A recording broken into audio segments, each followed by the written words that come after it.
पटना से लेकर अयोध्या तक सियासत की गर्मी अब पूरे देश में महसूस की जा रही है। बिहार चुनाव से पहले एनडीए खेमे में सीट बंटवारे पर चर्चाएं जोरों पर हैं, लेकिन जेडीयू सांसद संजय झा ने साफ कहा है कि जब सीटों का बंटवारा होता है तो हर पार्टी चाहती है कि उसे ज्यादा सीटें मिले।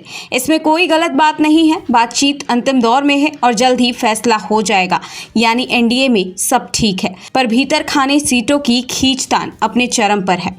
उधर कांग्रेस के आरोप पत्र पर पलटवार करते हुए संजय झा ने कहा, कुशासन की सरकार तो तब थी जब बिहारी कहलाने में लोग शर्म करते थे। वो कांग्रेस का राज था। उन्हें अपने गिरेबान में झांकना चाहिए कि उन्होंने बिहार का क्या हाल किया था। लेकिन सवाल ये है कि क्या एनडीए में सब कुछ सचमुच एकजुट है या फिर सत्ता की कुर्सी के लिए सीटों का ये गणित अंदर ही अंदर आग सुलगा रहा है। इस दौरान संजय झा ने क्या कुछ कहा है, पहले सुनिए इस वीडियो में। सीट का बंटवारा का होता है, स्वाभाविक हर एक पार्टी को लगता है कि हमको सीट मिले ज्यादा, इसमें कोई गलत नहीं है लेकिन सबका अपना स्ट्रेंथ है, उसी हिसाब से होता है और मेरे ख्याल से बातचीत अंतिम दौर में और जल्दी ही आ जाए। सर, एक आगे सवाल है। कांग्रेस आज चार्जशीट रिलीज करने वाली है। बिहार सरकार के जो कार्यकाल है उस पर चार्जशीट करने वाली है। दिल्ली से कई बड़े नेता आ रहे हैं, पूर्व मुख्यमंत्री आ रहे हैं और कुशासन की सरकार बताई जा रही है जो नीतीश कुमार की सरकार है। इसे कुशासन की सरकार तो तब थी जब बिहारी कहने में दुनिया में लोगों को शर्म लगता था, और वो कांग्रेस की सरकार थी।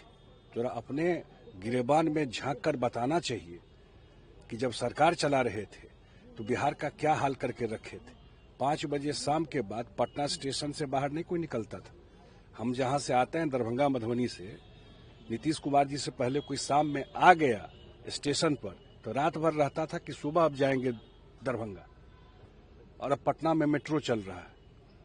तो अगर महिला का एम्पावरमेंट कुशासन है, रोड बनाना कुशासन है, बिजली देना कुशासन है, अगर यही कांग्रेस को समझ में आता है, इसीलिए कांग्रेस गर्त में चली गई। वहीं अयोध्या से सुरेश खन्ना का बयान आया जिसने इस चुनावी माहौल में और घी डाल दिया है।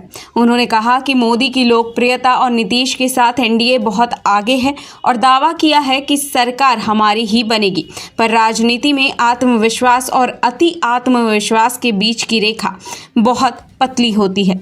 अब सवाल यही है कि क्या जनता अभी भी मोदी फैक्टर के नाम पर वोट देगी या इस बार जाति, महंगाई और बेरोजगारी का मुद्दा भी भारी पड़ेगा।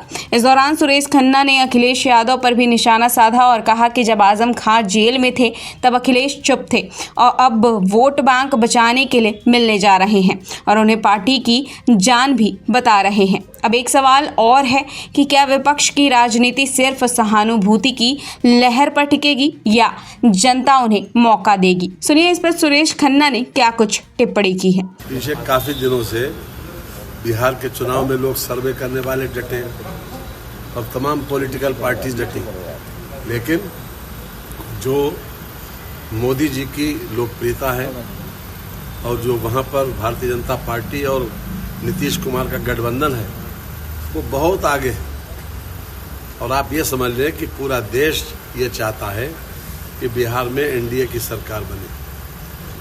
आज भी मोदी जी की लोकप्रियता के मुकाबले में और नीतीश कुमार की लोकप्रियता के मुकाबले में वहाँ पर कोई नहीं है। एनडीए की सरकार वहाँ पर बनेगी और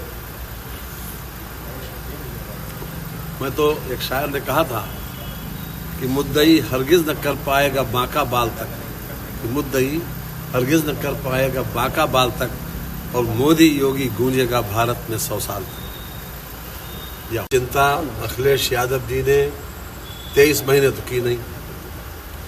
जब वो जेल में थे तो उनके खिलाफ आवाज नहीं उठाई, उनके संबंध में कोई आवाज नहीं उठाई। और जब वो छूटे तो केवल वोट बैंक बचाने का एक उनका ये प्रयास है कि किसी तरीके से वोट बैंक उनका प्रभावित न हो। लोकसभा के इलेक्शन में तो उन्होंने तुर्कों के माध्यम से सीट जिता ली, लेकिन आजम खान जिस प्रकार से छूटे और जो उनका उन्होंने अहमियत देखी तो वो सोचने लगे कि शायद ऐसा न हो कि इनसे शिवपाल जी से कोई गठबंधन हो जाए, कोई नया एक और गठबंधन तैयार हो जाए।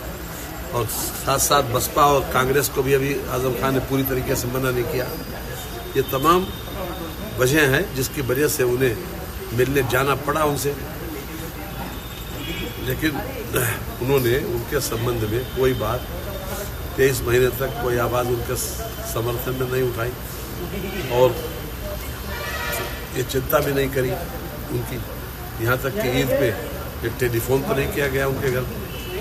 अब केवल राजनीतिक उद्देश्य जो है वो साधना चाहते हैं और इसीलिए उनकी चौखट पे रहे। इससे हालांकि कुछ बनने वाला नहीं है।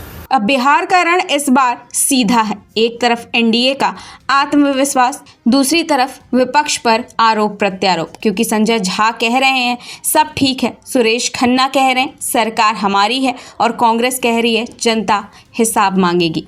अब सवाल जनता के सामने है, क्या बिहार फिर एनडीए के भरोसे जाएगा या इस बार सत्ता परिवर्तन की बयार चलेगी? क्या बिहार का मतदाता विकास बनाम वादों के बीच फैसला करेगा या फिर जनता बनाम सत्ता की लड़ाई और गहराएगी? क्योंकि अब ये जंग सिर्फ वोटों की नहीं, विश्वास, जनादेश और भविष्य की दिशा तय करने वाली जंग है और फैसला सिर्फ एक का ही होगा और वो फैसला है बिहार की जनता का।